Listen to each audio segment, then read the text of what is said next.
Bonjour, aujourd'hui vous nous accueillez à l'Armor-Baden, sur le territoire du contrat territorial de santé Brocéliande Atlantique, dont vous êtes la présidente.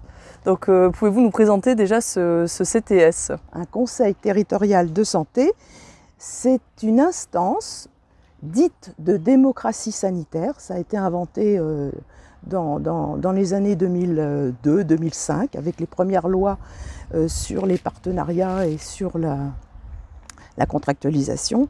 Et la composition, alors ce qui est intéressant, c'est la composition en fait de ce conseil territorial de santé. Il a 5 collèges. Il est composé de professionnels, de représentants d'organisations professionnelles.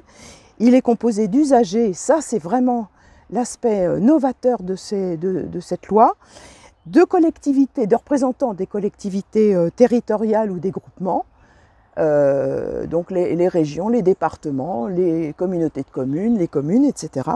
Des représentants de l'État et des organismes de sécurité sociale, et puis les personnalités qualifiées. Chez nous, on est dans l'ordre des 4 collèges. Donc vous voyez bien que c'est large, c'est complexe. Ça met autour de la table des gens qui viennent de tous horizons. Et c'est ça déjà le premier intérêt d'un conseil territorial de santé, c'est que ça rassemble des gens différents, avec des statuts, des positions différentes. Donc cette journée a été organisée par la CRSA et l'ARS Bretagne. Pouvez-vous nous expliquer, justement dans le cadre de la démocratie en santé, le lien qu'il y a entre la CRSA et les CTS du territoire breton? La CRSA est auprès de l'ARS pour la conseiller, valider les décisions qui sont proposées par les professionnels de l'ARS. Donc elle décide de la politique en fait.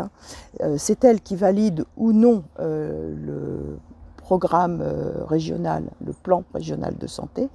Et les CTS, les présidents sont systématiquement représentés et siègent en plénière.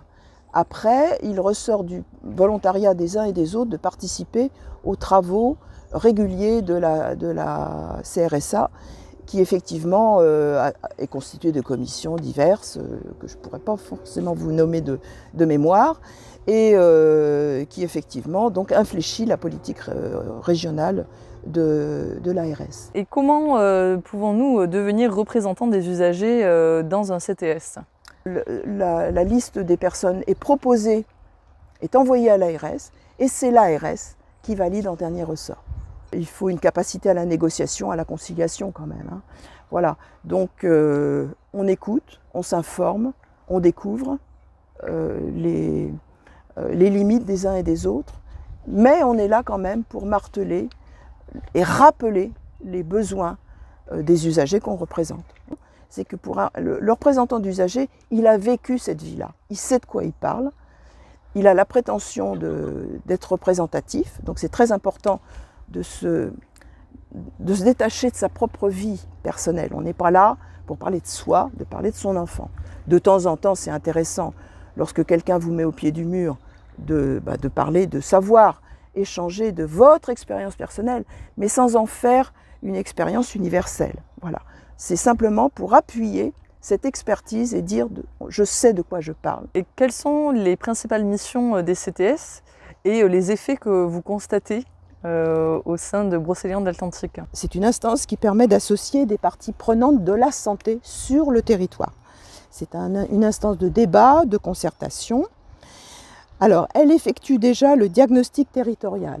Il est fait par les professionnels de l'ARS, mais il est validé, ajusté, réadapté aussi à partir des interventions des représentants divers et variés du CTS. Il participe à l'élaboration, la mise en œuvre, le suivi et l'évaluation du programme régional de santé, le plan régional de santé. Nous en sommes au 3e sur la région. Il participe au suivi des dispositifs d'appui. Alors il y a 3 types de dispositifs. Et ce qui vient de sortir, c'est effectivement une volonté réciproque et de l'État et des CTS, des CRSA, de donner un programme d'action aux conseils territoriaux de santé qu'on appelle la feuille de route territoriale et qui nous donne une programmation propre à chaque territoire.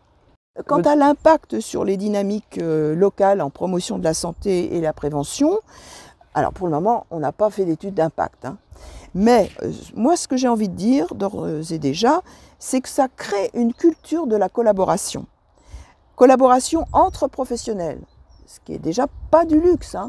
Les professionnels n'ont pas tous l'habitude de travailler entre eux. Donc, que ce soit la santé, entre professionnels de la santé, entre professionnels du médico-social, entre professionnels de la santé et du médico-social. Une culture du partenariat également, entre les dispositifs de santé en général et puis les usagers. Et enfin, la reconnaissance de leur expertise en tant qu'usagers, ce qui est aussi là un grand pas qui a été franchi et qui reste encore à franchir. Voilà, nous avons encore beaucoup de travail devant nous.